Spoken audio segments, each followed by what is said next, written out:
Morning everyone, welcome back to my channel. আশা করছি তোমরা সবাই ভালো আছো আর আমরাও ভালো আছি। আজ আবার তোমাদের সামনে চলে এসেছি নতুন একটা ব্লগ নিয়ে। আই হোপ তোমাদের ভালো লাগবে।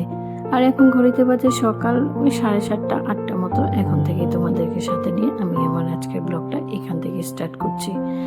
আজ টুবুসোনা একটু তাড়াতাড়ি ঘুম থেকে উঠে পড়েছে। মাম্মামের সাথে সাথে ওরও ঘুম ভেঙে গেছে। আসলে ওর ঘুমটা পুড়ে গেছে তো, তাই জন্যই উঠে গেছে। ওকে ফ্রেশ করিয়ে দিয়েছি, দেন আমিও ফ্রেশ হয়ে সকলে একসাথে বসে চার বিস্কিটটা খেয়ে নিয়েছিলাম। এর মধ্যে টুবুর ব্রেকফাস্টও রেডি করে নিয়েছি। আজ টুবুকে দিয়েছি দুধ রুটি। ওকে যখনই আমি খাবার খাওয়াতে নেব, সে যে কি বিশাল যুদ্ধ সেটা আর কি বলবো তোমাদের। ঘরে বসেই এদিক ওদিক করে ম্যানেজ করে খাওয়াচ্ছিলাম।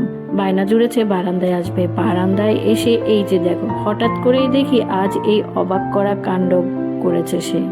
ও যে কত রকমের দুষ্টুমি জানে সেটা হয়তো ও আর ওর ভগবানই জানে। আমি তো এদিকে খাওয়ানোর জন্য চেষ্টা করছিলাম, হঠাৎ করে দেখি বারান্দার ধাপে উঠে ওই গ্রিল বেয়ে উপরে ওঠার চেষ্টা করছিল। আর গ্রিল থেকে নেমে মুখের এক্সপ্রেশনটা সে কি রকম যে দিয়েছে সেটা দেখে আমি হাসবো নাকি কি করব বুঝতেই পারছিলাম না। ওই যে আবার পিলারের পেছন থেকে টুকি করে মামামের সাথে লুকোচুরি খেলা করছিল। ওকে খাওয়াতে খাওয়াতে মা আর বাবার সকালের ব্রেকফাস্টটা খেয়ে নিয়েছিল। দেন ওকে ঘুম পাড়িয়ে আমিও ব্রেকফাস্ট সেরে নিয়েছি। চলে এসেছি রান্নাঘরে এসে টুবুর জন্য রান্নাটা বসিয়ে দিয়েছি। আর এদিকে আমাদের জন্য কুমড়োর ডাঁটা দিয়ে ঝিঙে আলু দিয়ে একটা সবজি, আর ওই চিচিঙ্গের তরকারি, আর হাজবেন্ডের জন্য আগামীকালের জন্য আলু টমেটো দিয়ে মাছের ঝোল করে রেখেছি। আসলে তোমরা তো জানোই হাজবেন্ডের রান্নাটা আমি আগের দিনই সেরে রাখি। হাজবেন্ড তো খুব সকালবেলায় বেরিয়ে পড়ে, আর এত সকালবেলা না রান্না করা সম্ভব হয় না, তাই আগের দিন রান্না করে আমি ফ্রিজে তুলে রাখি। আর ওই ভাতটা করে দিই, তরকারি গরম করে দিই। হঠাৎ করেই না ফ্রিজটা বন্ধ হয়ে গেছিল, তাই ইমার্জেন্সি বেসিসে ওই দাদাটাকে ডেকে এনে ফ্রিজটা ঠিক করে নিয়েছিল। আর এই যে টুকুকে ঘুম পাড়িয়ে আমি গেছিলাম রান্না করতে, এর মধ্যে সে উঠে আবার বায়না জুড়েছে। আজকাল যে কি বায়না করে সেটা আর বলা হতো না। ওকে ঠান্ডা করে শ্বশুর বাবা শাশুড়ি মার কাছে রেখে চান সেরে চলে এসেছি ঠাকুর ঘরে, পুজোটা সেরে নেব। দিনটি ছিল কৃষ্ণের জন্মাষ্টমী। আসলে অন্যান্য দিনগুলোতে মাই পুজোটা দেয়, তবে আজকে যেহেতু জন্মাষ্টমী তাই মাকে বললাম আমি পুজোটা দেব। আমাদের বাড়িতে মানে আমাদের সিংহাসনে তো গোপাল ঠাকুর স্থাপিত করেননি আমার শাশুড়ি মা, তাই পুজোটাও সেরকম বড় করে করিনি। যেহেতু দিনটি ছিল গোপাল ঠাকুরের জন্মদিন, তাই এই গোপাল ঠাকুরের জন্মদিনে সিংহাসনে যে ঠাকুর রয়েছেন ওই ঠাকুরদের ওই সন্দেশ মিষ্টি দিয়ে পুজোটা সেরে নিয়েছিলাম সেদিন। জানো তো আমি একটা কথা সব সময় মানি যে ভক্তিতেই মুক্তি। তুমি ভক্তি দিয়ে ভগবানকে ডাকলে যেভাবেই ডাকো না কেন, যাকেই ডাকো না কেন, তাতেই মুক্তি। প্রাণ ভরে একটাই প্রার্থনা ভগবানের কাছে, ভগবান তুমি সবাইকে ভালো রাখো, সুস্থ রাখো।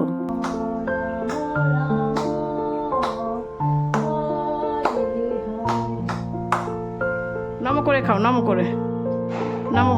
হ্যাঁ খাও, হ্যাঁ খাও খাও খাও। হ্যাঁ ঠাকুর। পুজো সেরে এসে প্রথমে টুবু বাবুকে প্রসাদ দিয়েছিলাম। আর এই যে টুবু সোনা নম করে প্রসাদ নিয়েছে, ব্যাস এতেই আমার পুজো দেওয়া সার্থক। কারণ ওর মধ্যেই রয়েছে গোপাল। ও খাওয়া মানে আমার ভগবান খাওয়া, আমার গোপাল খাওয়া। আমি পুজো দিতে দিতেই টুবু ঘুম থেকে উঠে পড়েছিল। আর সেই তখন থেকে মাম্মামের কাছে যাওয়ার জন্য কি যে ভীষণ বিরক্ত করছিল নামু আর দাদানকে। কারণ নিজে নিজে তো যেতে পারে না, ওই আমাদের ঠাকুরঘরটা তো যেহেতু ওপরে 3 তলায়, তাই নামু আর দাদানকে ভীষণ বিরক্ত করছিল। ওই যে ও ঠাকুর দেওয়া পুজো দেওয়া দেখতে না ভীষণ ভালোবাসে।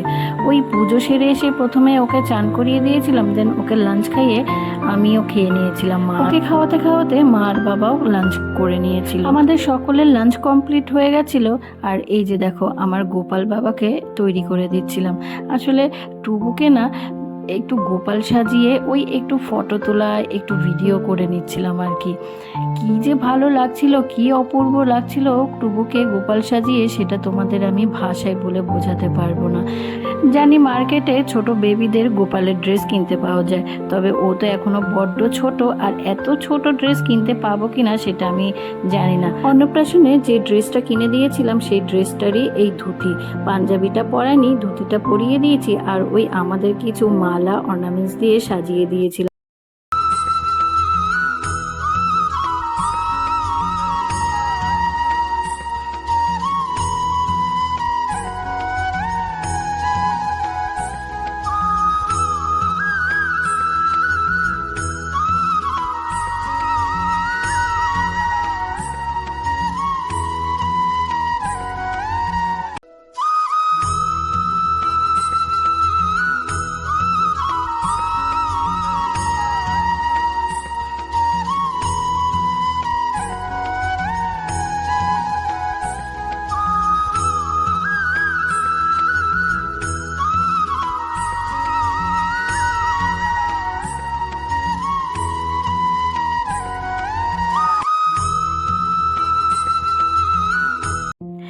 যে ছেলে দেখো ঠাকুর ঘরে এসে পুজো করছে, তবে ওর মধ্যেই তো গোপাল রয়েছে বলো, তাই আজকের দিনে ওকে আর বকাবকি করছি না। তবে কি জানো তো, আমার টুবু সোনা এই পুজো করা বা পুজো দেখা এইগুলো না ভীষণ ভালোবাসে। তাই যখনই টুবুর এই হাসি মুখটা দেখি, ওর মুখে অদ্ভুত একটা খুশি দেখতে পাই। আমার কেন জানি না মনে হয় আমাদের ঘরের ঠাকুর হয়তো ওর মধ্যে দিয়েই খুশি হচ্ছে। কি সুন্দর করে দেখো ঠাকুর ঘরে এসে জল দিয়ে নামু আর মামামের মতো পুজো দেওয়ার চেষ্টা করছে, কি সুন্দর করে ঠাকুর নমো করছে, আবার পুজোর কাজও করছে। কিন্তু সে, আমার তো এমনটাই অনুভূতি হচ্ছে যেন গোপাল ঠাকুর সাক্ষাৎ আমাদের ঠাকুর ঘরে নেমে এসেছে। ও ঠাকুর ঘরে বেশ অনেকটা সময় কাটিয়েছিল, দেন ওকে ঘুম পাড়িয়ে দিয়েছিলাম। ঘুম থেকে উঠেই দেখো ওকে আবার একটু প্রসাদ মুখে দিয়েছি, আর আমরা সকলে প্রসাদটা নিয়ে নিয়েছিলাম। ওকে সন্ধ্যের টিফিনটা খাইয়ে দিয়েছি, আর আমাদের জন্য সকলে সন্ধ্যের টিফিনে বানিয়ে নিয়েছিলাম চানাচুর মুড়ি। এর মধ্যে হাজব্যান্ডও বাড়ি চলে এসছে, আর ওই যে দেখো টুবু সোনা সন্ধ্যেবেলার জন্যই সারা দিন ধরে অপেক্ষা করে থাকে, কেননা এই সন্ধ্যেবেলায় আমরা সকলে একসাথে বসে টিভি দেখতে দেখতে টিফিন। আর এই যে আমাদের ছোট্ট গোপাল কিন্তু কাউকে কিছু একদম বসে খেতেই দেবে না, সে তার ননস্টপ দুষ্টুমি চালিয়েই যাচ্ছে। কখনো নামুর কাছে আবদার করছে, কখনো দাদান, কখনো বাপি, বা কখনো মাম্মাম। সবার কাছ থেকে সে চেয়ে চেয়ে না আজকাল চা খাবে। ওই আমরা তো লিকার চা খাই চিনি ছাড়া, ওটাই ওকে ঠান্ডা করে দিই। তো বন্ধুরা, আমার আজকের ভিডিওটা তোমরা যারা এই পর্যন্ত দেখেছো, তোমাদের যদি একটুও ভালো লাগে তাহলে প্লিজ আমার ভিডিওটা লাইক করে দেবে, আর আমার চ্যানেলটা সাবস্ক্রাইব করে আমার পাশে বন্ধু হয়ে থাকবে। আজকের ভিডিওটা